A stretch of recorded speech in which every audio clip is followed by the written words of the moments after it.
Ladies and gentlemen, this is your captain speaking. Welcome aboard Truly Expat Travel, where we're ditching the guidebooks, fastening our seatbelts, and diving into real stories from travellers who have traded the ordinary for the extraordinary, proving the world really is too big to be left unexplored. Cabin crew, be seated and ready for takeoff. Thank you, Irene, so much for coming on. I'm so excited about you as a guest. And I tell you why. There's a little bit I should tell you about her, is that I met Irene a few months ago in a beautiful resort, which I'm sure she's going to talk about. And she is an Italian expat that's living in Langkawi. So welcome, and I'm so glad that you finally got to come on. Thanks, Paula. Thank you so much for inviting me. I'm very exciting as well. First to see you again and also to be a guest on your podcast. As I mentioned before, I never did anything in this way in my life, but I'm very excited to talk about Temple Tree and also about the beautiful island that I live in. Excellent. So let's start from the beginning and talk about you. Who are you and how did you get to Langkawi? And let us know why Temple Tree is such an important part of our connection and how we got to know each other. Okay, so this is a question that most of my guests asking every single day. Say, how you ending up in Langkawi? We all want to know your story. So my story started about 10 years ago. I was working in Italy, in Maranello, very famous for the Ferrari factory. Yep. And someone offered me a job in Malaysia for a 1-year contract. So I decided to jump on this very different life. Yeah. And I left Italy and I flew to Malaysia, to a small island called Pankor Island.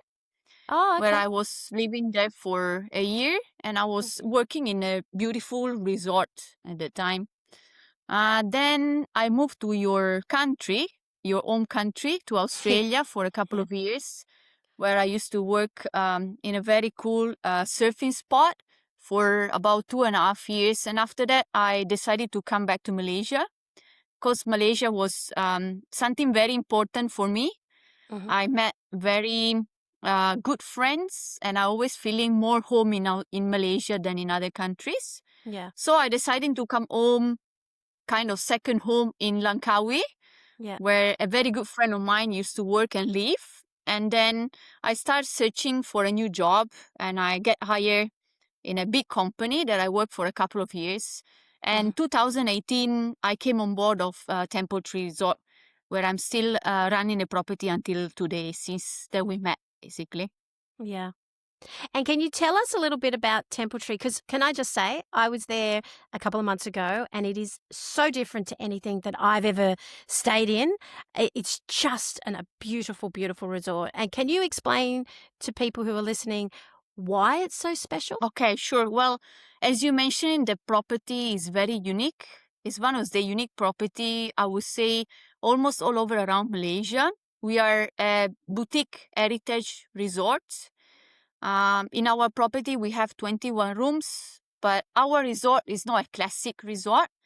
Our resort is building up by heritage houses. So all original houses from different state of Malaysia. They've been transporting here piece by piece and reassembled up together in about 2010. So the property is very unique because he's got a different character, a very nice soul, because these houses, they've been transforming in rooms. They used to be local houses of local people. So they have a history behind and they have a lot of charm, let's say. And I will say every house is different. And so the characteristic of coming and stay with us is to get a very different experience, to learn something about Malaysian culture, because this we highlighted to preserving the culture of Malaysia, because these houses, they are between 90 to 130 years old.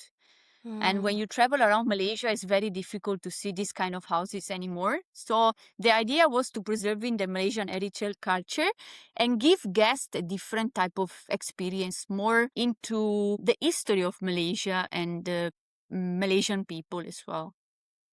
That's the thing that stood out to me more than anything, is that the history behind each house, and that every place that you stay in, or every accommodation that is chosen, is so different, and it's got such a Yeah, beautiful feel to it. It's like coming home, like you open exactly. Yeah. yeah, it's so beautiful. And the staff, and I'm not just saying it, but the staff were amazing. That pool is like a backdrop. Like, it's not a modern resort, but it's such great character that I guess that's also why I want you to come on here and talk about Temple Tree, because it's such a unique experience. That's why I wanted to talk to you about Langkawi as an island, because there's so much to do outside of the resort, but you don't want to sometimes, because there's so much to do in the resort. So what I'd like you to explain is what you can do in the resort, and then we'll talk about stuff that's outside the resort in Langkawi. Okay, sure. Well, as you mentioned it, the resort is so beautiful. It's full of nature and a beautiful pool that you don't really need to go outside if you don't want to. But of course, the island of Langkawi is beautiful. His beautiful nature side that definitely guests they should visit it. But while they are with us as well, we actually providing different kind of activities. We have a very nice cooking class done with our chef, where you can actually guests they can immerse themselves to learn some very easy Malaysian dishes, but they can actually take home and with them the recipe and maybe trying back to their own country.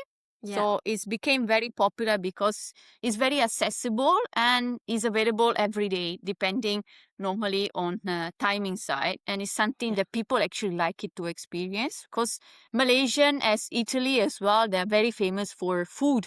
Yeah. So it's something that you must try, right? So we have a lot of people very interesting on cooking class. We also providing a very nice batik class. As you Okay. know, Malaysia have a very big history of homemade batik. Mhm. So it's something that we want to highlight into the customer. They stay with us as a part of the heritage experience as well. Yeah. And then let's not forget about our spa. As you mentioned, we are a very small, a little boutique place, and we're running a very small, cute little spa. That is one of the most beautiful houses at the poolside, where we're providing an Malaysian massage, actually traditional as well. So as a part of the experience for our guests as well. I can vouch for that. That was like the most amazing massage I've had in the most beautiful surroundings. So you're right. You can stay there all day. It doesn't matter if it's raining, it doesn't matter if the sun is out. There's so much to do. You can also do afternoon tea with traditional foods, Malaysian foods, which I just found so lovely. And the one thing I'd also want to mention is that if you have a big group, there are some options there to have big groups stay there. So the good thing about that place, or the thing that I found it quite interesting, is that if you want to go away for a big trip with family, there's so many options there that they could choose from to have their own kind of little home, can't they? Like their own house. Yeah, exactly. They can actually book an entire house and make it their home for a vacation site. We do have quite a lot of family comes around, or group of friends as well, for a special birthday celebration. As you mentioned before, because we are very small and unique property, we have a lot of wedding as well. So our place is spectacular for weddings. So Yeah, I can it's see something that. that we're actually working on it in the last few years as well. Because It's a very unique. It's quite unique, because you've also got the restaurant, you've also got a bar. I mean, there's a lot of things there, and I remember coming in one night and there was a whole lot of people singing. What is that also about? Is that like a community thing, or is that our Palo restaurant and bar, as you mentioned it, is a very cool place. It's an outdoor spaces with patio and a lot of greenery. And we do have a few different entertainment with local artists as well every week. We normally do quite a lot of things with local, especially. We have a monthly pop-up market where we showcasing local people and the art, because they normally painting or they creating anything very unique. And we do this as supporting for local business, but also for charity event as well. So it's something interesting that we normally do with the restaurant side, but also with the resort side. And to be honest, you stay with us and our restaurant is fantastic. It's got so much choices of local food or Western food. All our products, they are fresh. They are homemade in here. We have a small bakery that we producing bread almost every day. We actually believe that the experience is supposed to be overall a full 100% experience for our customer when they stay with us, from the entrance of the property to the staff, to the amenities, to the food that is very important, to the drinks. Have you tried? We have a fantastic drinks they are making with Malaysian flavor as well. So we're creating all the time something new for our customer to try and to talk about it, especially because it's not that much the same in the island. So it's very difficult to find this particular type of cocktails or food as well. So, which leads me to the next question. If we talk about Langkawi, what are some of the foods that we must try when we're there? In Langkawi, you definitely must try nasi lemak, because your breakfast should be started by nasi lemak. To be honest, I don't do this every day because, as you know, Italian doesn't eat rice for breakfast. But when you move to different country for a very long time, you take this as a part of your daily routine. So I love nasi lemak. So this is something that people should try. You can buy in so many local little stores around the island. And it's very popular and famous. You know, they're having wrap it up in a banana leaf. Yeah. And you can just take it and eat it. And it's very classic and simple. It's something that is part of the meal of Malaysian people every day. Yeah. Something that you should try, definitely. And then definitely you should try seafood, because as an island side, we have a lot of restaurants actually providing very great fresh fish. So, and seafood side is something very popular to have it around the island. Yeah. And of course, well, they have a very nice place to have roti canai. That is something that I very love normally, more than nasi lemak, to be honest, as a breakfast side, a bit more light. Yeah. And the island is full of little local shop that you can get very good food, great one, and with a lot of flavor and tastiness and a lot of spices. So if you like it, I still struggling with spice I know. and I think spiciness. I think and when we were chili.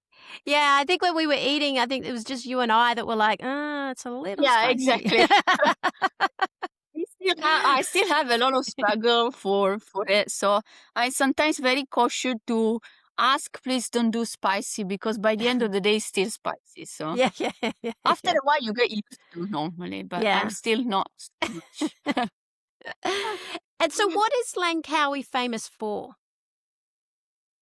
Well, beach, nature, waterfall, UNESCO Park, that is our mangrove area. That is beautiful, one of the most beautiful area in the island. And people comes here to relax. They know that it's a small island, and compared to other places in Asia, still very traditional. Yeah. So you met a local people, they make you feel home. And they give you very different experience that you can have it in other places. So I believe places, they are also different depending on how locals actually treat tourists around. And here people, they are very kind and they are very friendly. They love tourists because this island has been building up in the last 35 years with tourists. So people works with them.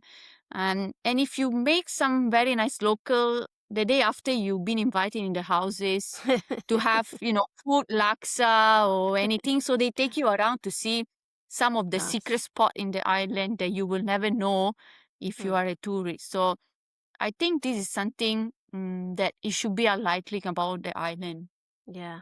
And so if I stayed at Temple Tree, can you organize activities outside of can you organize going to the UNESCO National Park, that sort of stuff?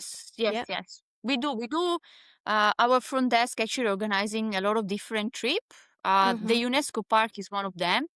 One of the company that we normally using is Dave Adventure. Dave's has been in the island for 20 over years. They are eco-friendly and they are a great company. I did a tour with them as a mangrove tour with a kayak. First time in my life. Wow. To be Wow. honest, was not great. I didn't drive the kayak very properly, so it takes me ages to do all the tour, but it was a lot of fun. Yeah. And I saw such a nice, beautiful places and peaceful, full of nature, a very unique type of bird because as you know, the island have about Yeah. 250 or 300 over different type of birds. So something that actually can attract people to come over here if you do a bird watching. That is something Ah. that in the island you can do in so many different places. As you know, the island have a lot of rice field Yeah. and a lot of nature park around. So this is something that normally people likes to go to immerse yourself more in the nature side. Because also you can, I mean, we went for a bike ride around, Yes, yeah. yeah, to the kampongs. Can you explain what a kampong is and where we went in comparison? Like, Oh, you've been in one of my favorite places that actually is not many local actually goes, to be honest. It's kind of secret place. It's a small area. After the airport side is called Tamayon. Is a area where they got a beautiful old bridge that if you go there for sunset time is absolutely amazing because only local goes around there for fishing. Normally tourists, they don't even know that because it's inside the village area. yeah, As you guys did last time, you're actually cycling on it, right? yeah. But the best time is the golden hours to go. It's absolutely beautiful and stunning. So, I mean, because that's what I found about Langkawi. I've been a couple of times, but this trip was different because we really immersed ourselves in the nature. You know, we went on a boat ride, we went cycling. So there is so much, there's so much to love about Langkawi, right? It's so small, but there's just so much to do. When is the best time to travel there? Well, depending on what kind of weather would you like to have. Mhm. Let's say now for the island is considering high season, start from December until April because it's our dry season. So it's very hot. Today is 35 degree Okay. and it's no rain around for quite 4 or 5 months. But the island is became very dry. So as a nature side, actually you will see sometimes they suffering because you can see the grass, the trees are very yellow. Yeah. I would preferring to come during the start of the rainy season. Let's say May or June is also very good, where the island is completely full of greenish because the rain actually will change in the color of the nature surrounding the island and it's a bit more quiet. And I think if you're looking for a peaceful time, I will definitely choose the start of the rainy season instead of the dry one. I totally agree with you there because the same with anywhere in Southeast Asia. People just flock to the time with high season because there isn't any rain. But I actually like the rain because it cools things down and there's some slow days in there, right? That you can just hang around at the resort or, you know, you can do stuff when it's raining anyway. So it doesn't, to me, it doesn't, It doesn't doesn't change change it so much, but it changed the way that you see the island. Yeah. Like, you know, when it's a dry season, we have beautiful waterfall, but they are dry, so they are not the same that when it's the rainy season that you can go and swim there and spend timing on it. Yeah. And it's hot all the time, isn't it? So it doesn't matter Oh my if God, it's yes. raining. So if I was to come there, do I need a car? Can I catch public transport? What is the best way to get around the island? The best way to get around is definitely to hire a car or a scooter if you know how to drive. I personally, unfortunately, don't know, even after 10 years that I live here. So You're Italian. something in my How bucket could you list. not? How could you not know I how don't know to? why everybody thinks so. You are Italian because everybody thinking that Italy we grew up on a Vespa. I think so. I know. But I know. unfortunately, I didn't. So something that in my bucket list, I always say every year, okay, next year I will definitely try to ride a scooter. But scooter is very easy. It's convenient. And it gives you the freedom to drive around. You have a very good roads in the island. Or the car, that is also a very good way to travel around the island because the hot weather, right? You have air conditioning in the car. So it's quite enjoyable, especially if you are a family with kids. It's definitely something easy for you. You can hire a car for very good price, and you can get a very good deal if you hire for a few more days. We don't have public transport in the island. Okay. So Yep. you can use Grab, of course, but Yep. if you stay for a few days, definitely scooter give you better freedom to Yeah. driving around. Yeah. And Grab is the hire car service that they use in Southeast Asia, right? Yeah, exactly. That It's is like very Uber. convenient. Mm. Yeah, exactly. So it's very convenient and everybody use it normally around the island. But we normally suggesting to our customer if they stay for a few days and they're very interested to, discover the island by themselves, having a Yeah. car or a scooter is give you the freedom to do that. Yeah, no, I totally agree. I prefer a car if I can, or a scooter. To be honest, I've only just learned how to ride a scooter myself, like in October. See? So yeah, I totally understand where you're coming from. So if I was to buy a souvenir and I didn't want to just like a magnet or a souvenir like everyone else gets, where can I go? What should I buy? Well, the Highland have a few little shop, as also not many people knows. We have a complex craft where Okay. you can buy a local product, especially batik Mhm. and glass. So they can Ah. actually show you how they make it as well. So it's quite Ah, interesting. okay. And we have a very, very cute shop that is called Lily Pad. That Okay. is in a restaurant that is called Fat Frog. That Yeah. is quite popular in the island. The shop is very small and unique, but what they did, they actually pick all local artists and Ah, combine it together in a small shop where you can actually get it homemade ceramic that they are made ah, in here in Kua by a local guy. You yeah. can get beautiful jewelry mixed by a local artist in the island. You Mhm. have a very nice product that is a fresh squeezed coconut oil, because we have a Ah, small coconut oil plantation in the island and then ah, producing a coconut oil. yeah. So it's a lot of little things actually. They can give you a bit of what we would say, a bit of explorer of the island side, and they all made it in the island actually. So That's it's nice. quite interesting to bring me home something different that is Yeah. not a magnet or a T-shirt that say Langkawi. So Yeah. Oh, that's why I always like to pick the brain of a local because they always know the best souvenirs to yeah. buy, right? So I'm grateful for that. The other question I have for you, looking back to when you first arrived, is there anything you wish you Mhm. knew you had known before you got there? Any tips? Learn how to eat spicy first, and I didn't know. So when I moved here, even worse because everybody eats sambal over spicy. So this was something interesting. I think the second was definitely, drive a scooter. Yeah. I didn't know that was so popular. That was make my life so easier. Because when I first came in the island, I didn't have a car. I used to cycling. Oh, That wow. is very good. Yeah. But, It's a long. if you want to go a bit far away, it's a bit complicated. And you don't Yeah. feel very local because people looking at you that you are a bit crazy person cycling around in the hot sun. So definitely, if I know that, I will learn to drive scooter when I was in Italy, possibly. I'm guessing that I guess not many locals. I don't think I saw many locals riding a bike. So yeah, Mm. I can No. totally Locals, understand. they normally don't run a bike and then don't walk. If you Yeah. walk on the road, they will ask you, would you like to have a lift? Because they Yeah. thinking that something happened to you. So, yeah. So what does a local meal look like in your day? I know we talked about the dishes that we have to try, but what does a local dish look like in a normal kind of days for you? For me, as a non-local, as a person who work almost all the entire day as an hotelier, right?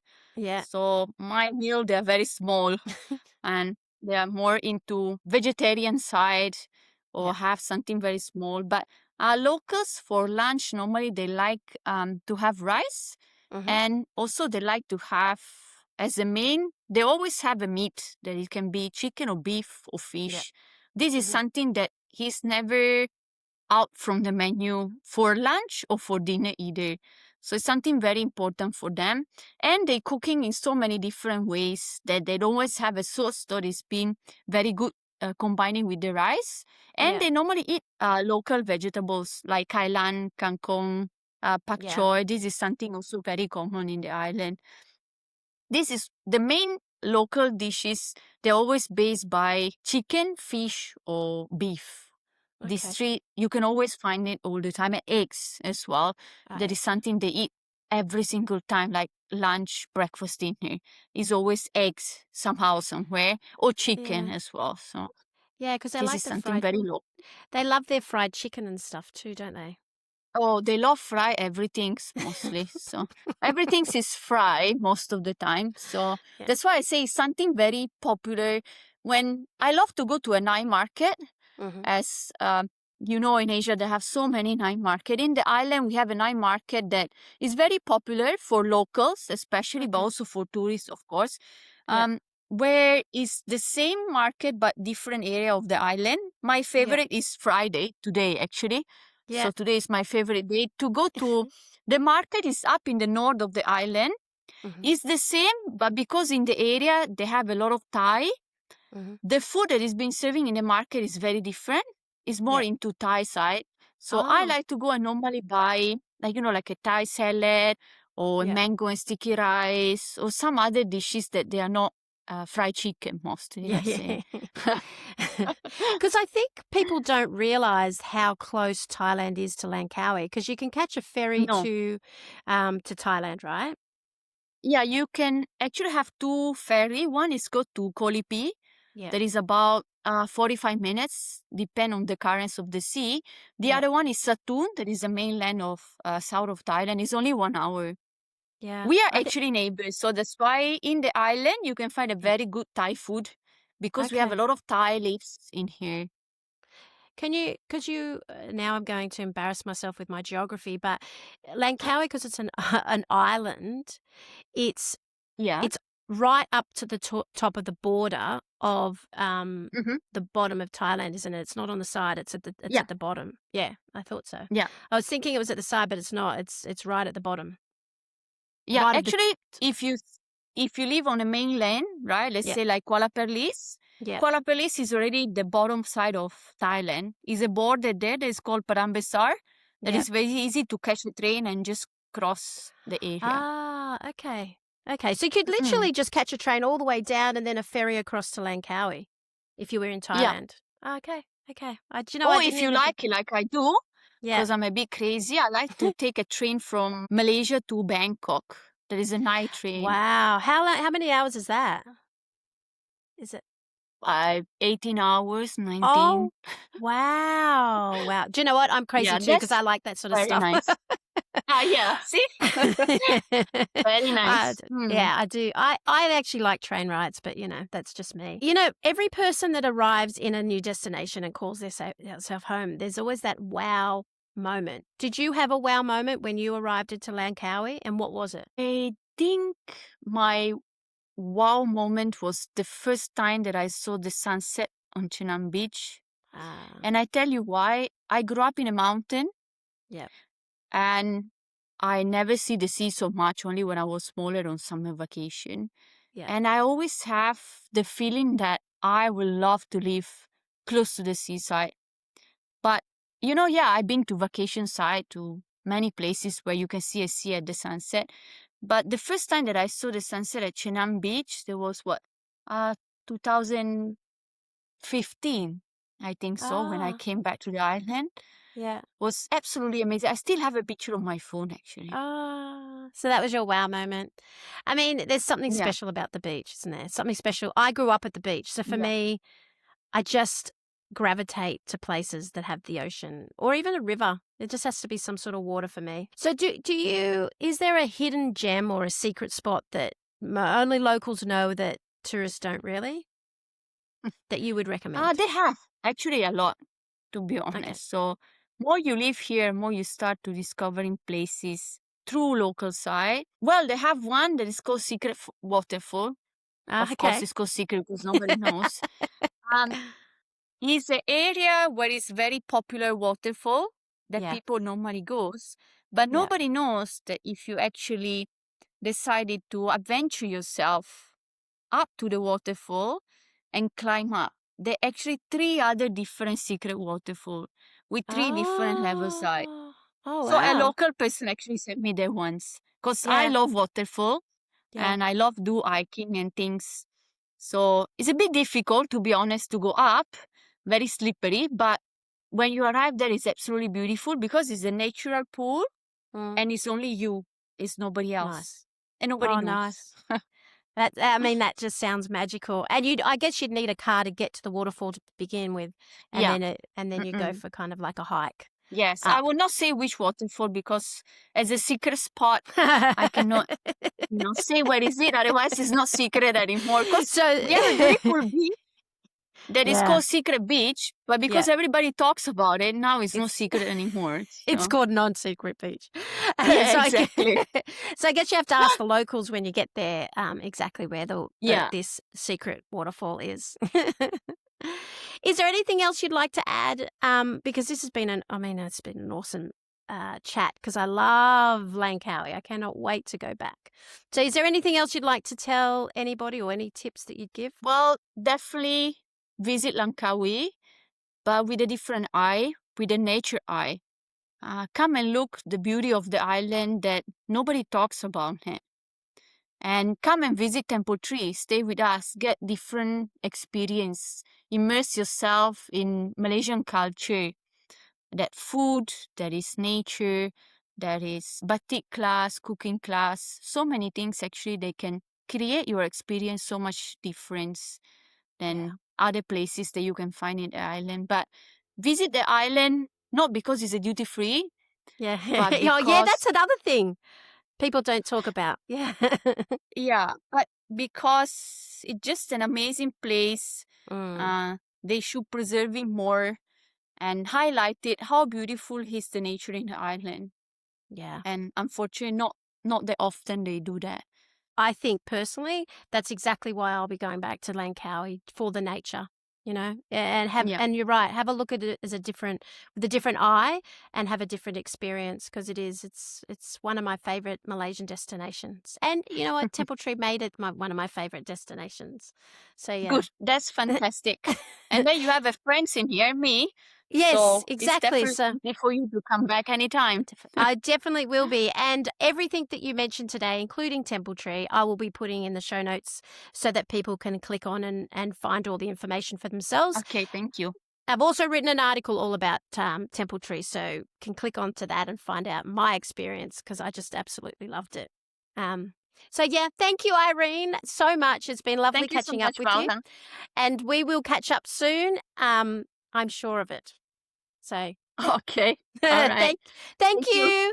Bye. See you soon. Bye. Thank you for joining me on the Truly Expat Travel podcast. If you liked this episode and you found it valuable, then why don't you go ahead and like and subscribe so that you don't miss an episode moving forward. I've got some amazing guests and some fantastic destinations coming up.